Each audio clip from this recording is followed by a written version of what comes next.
Chapter 22. Jesus spoke to them again in parables, saying, The kingdom of heaven is like a king who held a wedding feast for his son. And he sent his slaves to call those who had been invited to the wedding feast, and they were unwilling to come. Again he sent other slaves, saying, Tell those who have been invited, Behold, I have prepared my dinner. My oxen and my fattened cattle are all butchered, and everything is ready. Come to the wedding feast.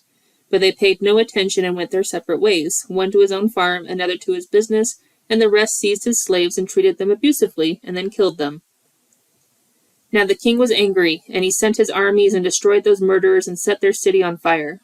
Then he said to his slaves, The wedding feast is ready, but those who were invited were not worthy. So go to the main roads and invite whomever you find there to the wedding feast. Those slaves went out into the streets and gathered together all whom they found, both bad and good, and the wedding hall was filled with dinner guests.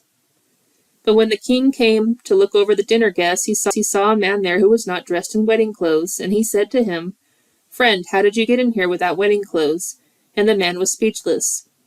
Then the king said to the servants, Tie his hands and feet and throw him into the outer darkness. There will be weeping and gnashing of teeth in that place, for many are called, but few are chosen.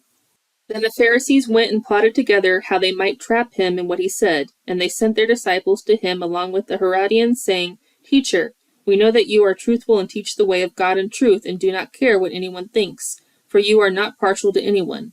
Tell us then, what do you think? Is it permissible to pay a poll tax to Caesar or not?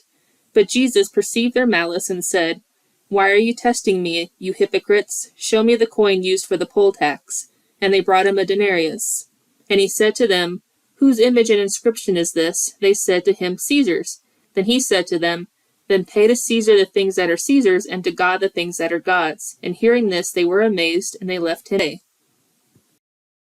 On that day some Sadducees, who say there is no resurrection, came to Jesus and questioned him, saying, Teacher, Moses said, If a man dies having no children, his brother as next of kin shall marry his wife, and raise up children for his brother.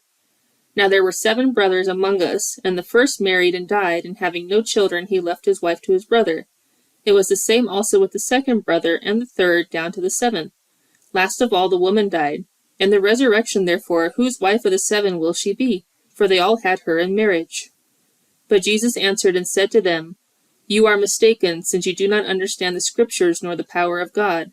For in the resurrection they neither marry nor are given in marriage, but are like angels in heaven.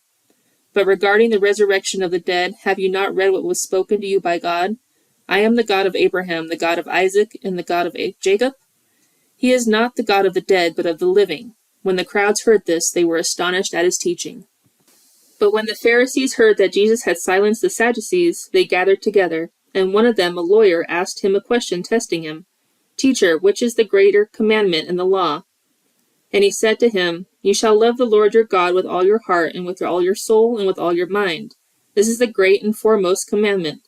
The second is like it, You shall love your neighbor as yourself. Upon these 2 commandments hang the whole law and the prophets. Now while the Pharisees were gathered together, Jesus asked them a question. What do you think about the Christ? Whose son is he?